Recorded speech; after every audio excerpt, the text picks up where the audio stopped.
Good morning, student. As you know, I am going to teach you physics, and I have completed few topics of dimensions as the use of dimensions. In the sequence, I will complete today's topic, the third use of dimension, and that is to derive an expression for any physical quantity by dimension method. Means, if you have done an experiment and then you want to formulate any mathematical formula with the help of dimension, then it is quite easy. How? Let us start with the basic formula which you have learned in class 9th, and the formula is speed equal distance upon time. That formula we will see here by dimension method. So if we have speed, and the speed of any object depends upon distance s and the time t, then how will we find the formula for speed? There are certain steps to follow. Just see.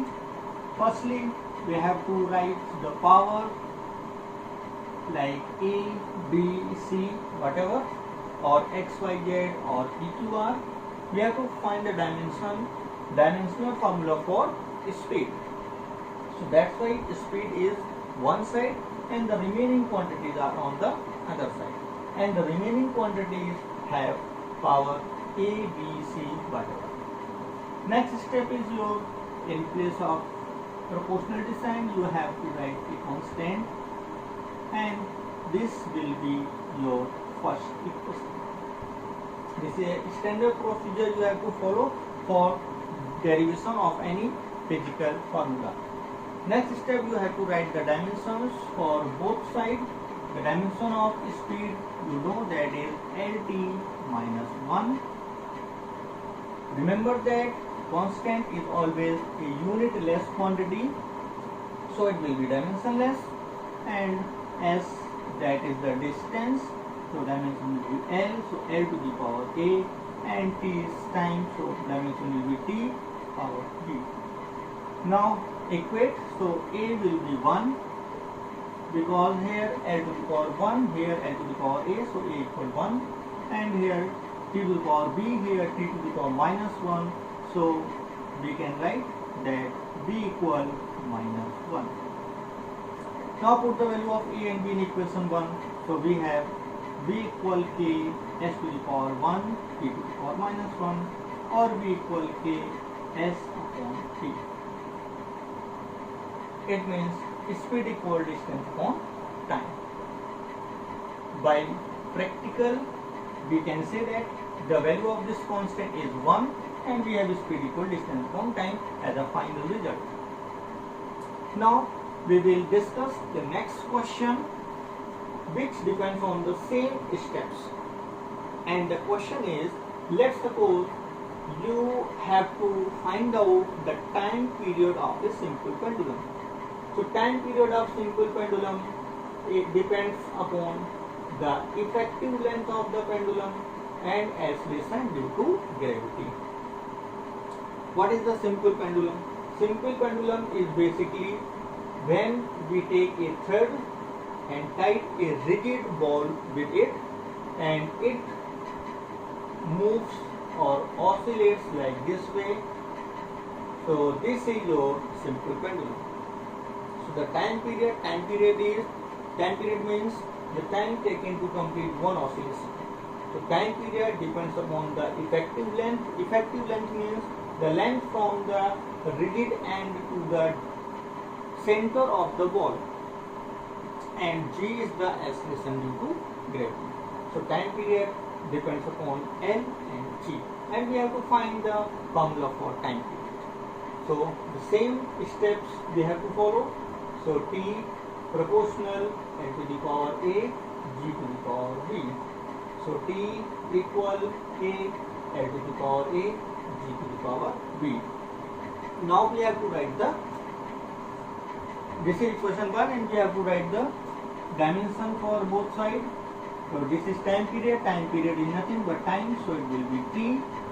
K constant, so dimensionless. L is the effective length, so L to the power a. And G is the acceleration, so acceleration has dimension Lt minus 2. So it will be t, and it will be L to the power a plus b, L to the power a and L to the power b, so a plus b and t to the power minus 2b. Here we have L, but here L is absent, so L to the power 0, t to the power 1, and it will be L to the power a plus b, t to the power minus 2b. Now compare, so we have a plus b equal 0 and minus 2b equal 1. So we have b equal minus 1 by 2, and when we put the value of b here, then a equal plus 1 by 2. Now put the value of a and b in equation first. So final formula, you have t equal k times L to the power half and g to the power minus half, and it can be rewritten as k times under root L upon t. So this is the final formula. One more example you have to see to learn the steps. By different examples I am trying to explain you that whenever you have to derive the expression by dimension method, you have to follow the same method or same steps, and then the question will be solved automatically. Okay, so we will come to the next example. Let's see. Next example is that heat H, and the heat in any device that depends upon the current capital I, the resistance of the device, and the time in which current flows through the device. Now we have to find the formula for heat for that device according to dimension method. The same steps you have to follow once again. So next step you will be H proportional I power A, R to the power B, and T to the power C. The next step, H equal a constant, I to the power A, R to the power B, and T to the power C. This will be equation first. Now you have to write the dimensions on both sides. So I would like to tell you the dimension of each quantity. First is dimension of heat. Dimension of heat. Heat is what? Heat is nothing but work done. So it will be equal to dimension of work done. And the dimension of work done is what? It is ml square T minus 2. So dimension of heat and dimension of work is ml square T minus 2. Dimension of current. Current is the fundamental quantity, so dimension will be I. Now dimension of R. So dimension of R, resistor has resistance. So dimension of resistance, that will be equal to dimension of potential upon dimension of current by using Ohm's law, or R equal V upon I. Now what is V? V can be written as V equal W upon Q into dimension of 1 upon I, so 1 upon. Now the dimension of work, that is ml square T minus 2 and divided by Q. Q equal IT, so I into T, and this is I, so it will be I. So finally dimension ml square T minus 3 I minus 2. This is the dimension of R. Now place the dimension of H, R, I and T. So it will be ml square T minus 2. This will be equal, K is dimensionless, I will be I. So I to the power A. R, the dimension is ml square t minus 3 I minus 2, and then t dimension is t and this will be c. Now rearrange, so it will be ml square t minus 2 equal, it will be m power b, so m to the power b, l to the power 2b, t to the power minus 3b plus c, and I to the power a minus 2b. Here m is 1, here m is b, so it means b equal 1. Here L is 2, here L power 2b, so 2b equal 2, it means b equal 1. Here minus 3b plus c, they equal minus 2, and if we put the value of b1, then it will be minus 3 will be here, then it will be plus 3, so c equal 1. And a minus 2b, that will be 0, because here it is I and I is absent, so I to the power 0 will be there, so a minus 2b equal 0. And when we put the value of b, then we have a equal 2. It means a equal 2, b equal 1 and c equal 1. Put the value in equation first, so x equal k I square r t. So by dimensional analysis, we can simply say that the formula for heat will be I square T. So I hope on the behalf of these 3 examples, it is clear to all of you that how to solve the numerical to derive an expression for any physical quantity by dimension method. Now we will discuss the next use of dimension. What is the next use of dimension? Next use of dimension to convert one system of unit into another system of units. So what are the system of units and how we convert with the help of dimension? Let's see. Yes students, so this is your next topic, to convert one system of units into another. How will we convert one system of units into another? Before starting this topic, it is necessary to know what are the system of units. Basically, in globe there are 3 system of units in ancient time. What are the 3 units, system of units that are MKS system, CGS system and FPS system. MK system means meter kilogram second, CGS system means centimeter gram second, and FPS system means foot pound second. Means length, if it is measured in meter, then it will be MK system. If measured in centimeter, then it will be CGS system. If measured in foot, then it will be FPS system. If mass in kg, then MK system. If mass is gram, then CGS system. If mass is in pound, then FPS system. And the time is in second in all the 3 systems. Nowadays, a new system is introduced, and that is known as SI system or international system.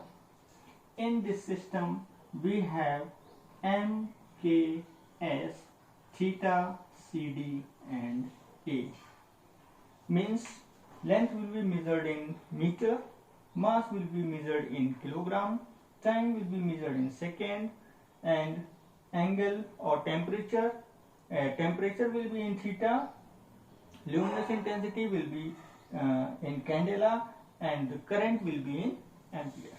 So nowadays the globe followed the international system, but here we have to convert one system of unit into another. Means we have to convert MK system into CGS system, or CGS into FPS, or FPS into CGS, or CGS into MKS.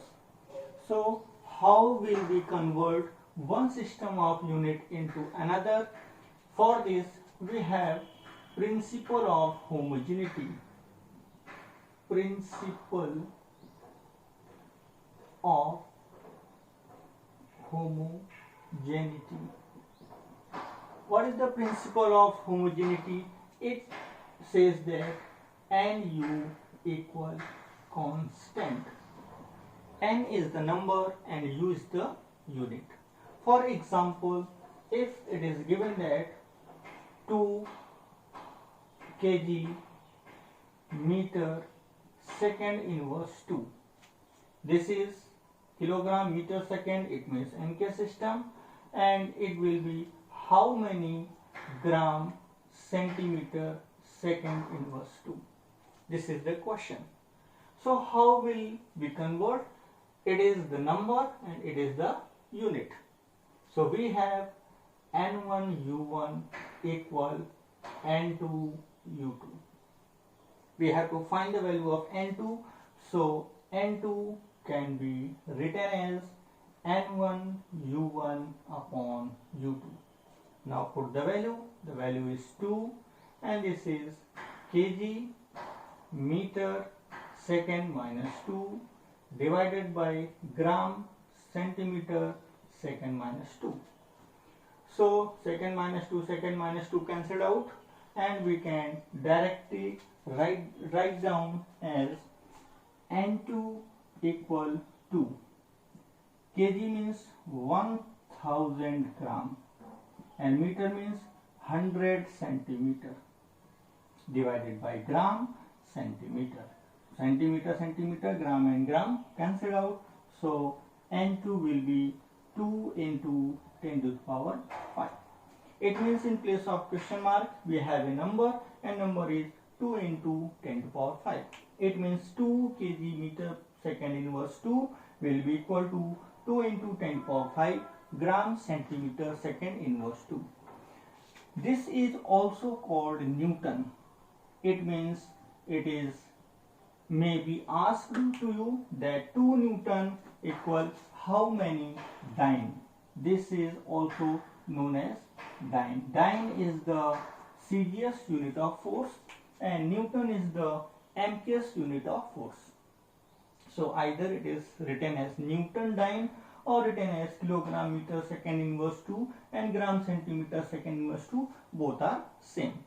So I hope principle of homogeneity or conversion of one system of unit to another system of unit is clear to all of you. Now we will see another example to conversion. Let's see.